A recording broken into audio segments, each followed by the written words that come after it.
All right, hey everybody, I'm Jeff Rubenstein from the PlayStation Blog and PlayStation Blogcast, and this is the God of War Ascension PAX panel. So thank you for those of you joining on Twitch TV, and thanks to all of you for taking time out for PAX to come out to the Unicorn Theater. At first we didn't think Unicorn Theater was a great fit for Kratos and God of War, but then we found that. The sad thing is we did not create that. That was out there on the internet in the wild on its own. That's awesome. So let me introduce the panel here. Directly to my right is game director Todd Pappy. You were the lead designer on God of War 3. You are following in the footsteps of David Jaffe and Corey Barlog and Stig, but your experience is a lot different, and that really affects how God of War Ascension is going to be. So next up, Marianne Krozik. So, Marianne, you're the award-winning writer of the God of War series. Patrick Murphy, you are the principal character artist. I want to introduce Mark Simon, the lead designer on God of War Ascension. First, let's start off with the story of God of War and going through the days, and well, let's watch this first. And even though Kratos sat on the throne as the new God of War, he was haunted by visions of his family. But the hands of death could not defeat him. The sisters of fate could not control him. And on this day, the man, the legend, Kratos, will have his revenge. When you're putting together, when you're concepting God of War and God of War Ascension coming up, where do you start with like these epic moments? We totally want to do this, and then you string the story around it, or how does this all come together? On 3, we really started talking about set pieces and kind of we knew where we had to start, and then from there it was kind of figuring out, okay, well, what kind of set pieces do we want to do? And we'd have very, very rough ideas, and Stig and Marianne started wrapping the story around it.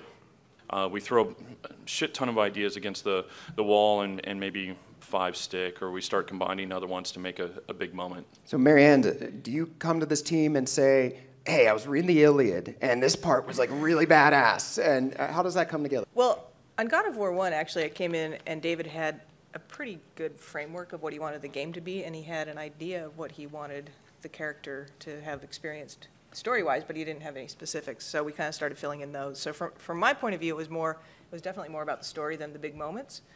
So let's talk about Kratos.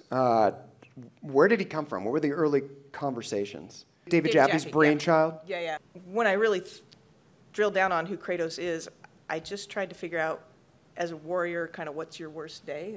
It's a writing exercise where the worst day is when, as a warrior who kills people, he kills his own people. So, and then it grew from there. But why do people like Kratos, do you think, despite him almost against his own will? For me, the reason he is likable is because we tried to give him a human story. And I think very much the allegory of 1 and going forward was sort of this idea of ambition. It's like, what will you sacrifice to get what you want?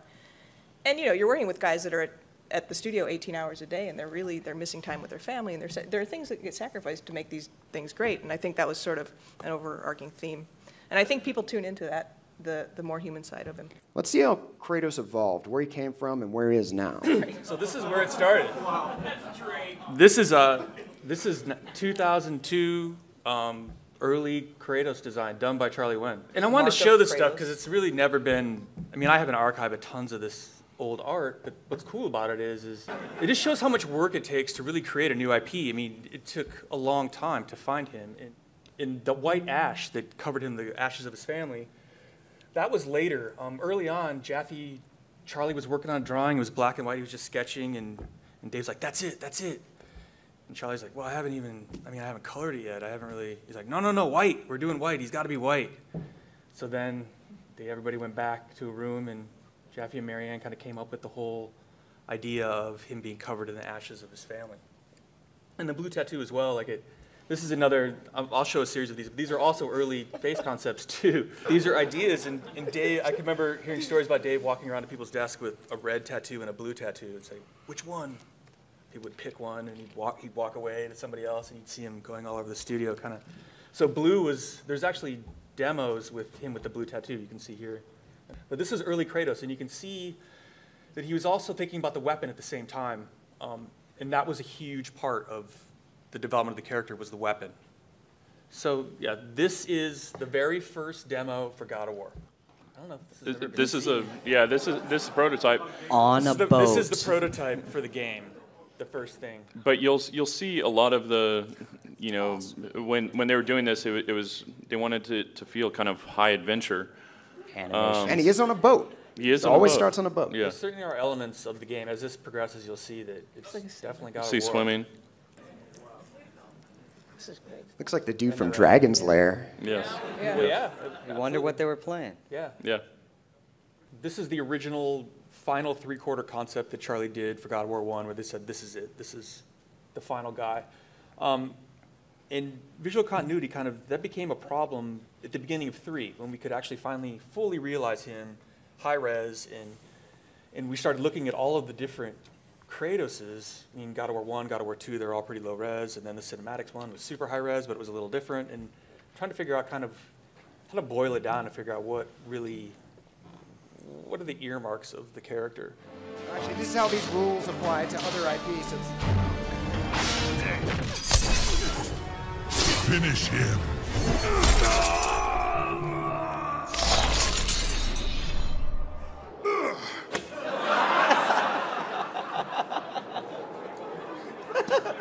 Crushed it. I am the god of golf. There's a team of key leads that, you know, review every single thing that kind of goes through. So if it has to do with animation, then it goes to Bruno or one of our key animators. Has to do with combat, then our key combat designers play the game and give feedback. That's what we did on Soul Calibur. That's what we did on MK. It's a small village that helps raise him. Let's move on to God of there War we go. Ascension. Why did you choose to go back in time and do a prequel? One word, humanity, and to basically show the human side of Kratos. It was one of the things that you never really saw kind of in God of War 2 or God of War 3. I felt that there was a question that wasn't answered, which was, how does he break free from Ares? It's not a job that you just go in and say, oh, I quit, you know, I'm out. So that was something that I wanted to tell, was how do you undo selling your soul to the devil? And that's really kind of the genesis of the story. I think at the end of 3, Kratos was arguably not a pleasant person to be around, you know? And I think I've talked to a lot of people that are they're like, yeah, I'm playing him, I like him, but I don't remember why I like him. So I think we're going back to that. I remember on 1, David used to walk around and go, is he an asshole or is he a tortured soul? Like, which one is he? And the answer always, to me, was he's both. He's an asshole because he's a tortured soul. And I think we're going to go back to that tortured soul, kind of why he kind of became the asshole that he became. So early on, we looked at everything, how he runs, how he jumps, how he climbs on walls. You see some of that stuff in the demo that we have now. The way he climbs on the walls is different. The way he fights is different. And one of the big things that, like, you try to tell somebody and they're just like, yeah, that sounds cool, but until you play it, you don't really know what the heck we're talking about. But this game, we've got our engine done now. You know, we don't have to redo the engine. We don't have to redo a lot of that tech now. So we have that luxury where we can look at our design elements and go, man, let's make it awesome. So previous Gods of War games, critical and commercial success is all single player. So why multiplayer? Well, the genesis of the idea came about when we were finishing up God of War 3. We have a challenge arena where it's Kratos versus Kratos, or soul version of him, and Adam Poole, our lead combat designer in 3, he got Kratos so you could fight against each other, and that's kind of where it was, oh shit, we can do this. Who are the big bads in God of War Ascension? We're about to find out. In the time before the Titans, before the gods of Olympus, a great battle was waged, and from this rage, this madness of war, the Furies were brought forth. The Furies were bound to no one, for the Furies sought retribution only for those they deemed guilty.